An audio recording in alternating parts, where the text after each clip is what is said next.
Hi, this is Dirk from B&B Auto Sales. We're going to start up our old 78 F150, sorry, e-brake. Does not work. Oh, it works a little bit, but we'll let it coast back here. We'll get it. It's got some old gas. Thing's been sitting for a long time. Don't know if any of the gauges work. Like, so I'm gonna say no. There ain't one of them that works. Fan doesn't work.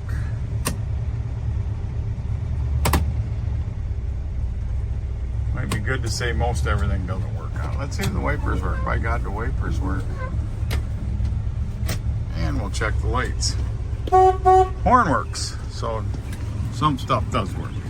But I don't know, nothing on the instrument cluster works. Headlights work.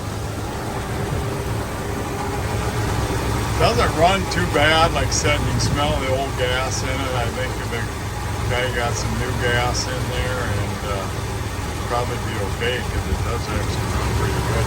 Your master cylinder rod needs more brake work than that, though. I don't know if this needs to be bled or what. But as you tell, it runs a little rough. And one tail light works. That might be the brake light. So definitely a project truck. Any questions? 605-695-7391.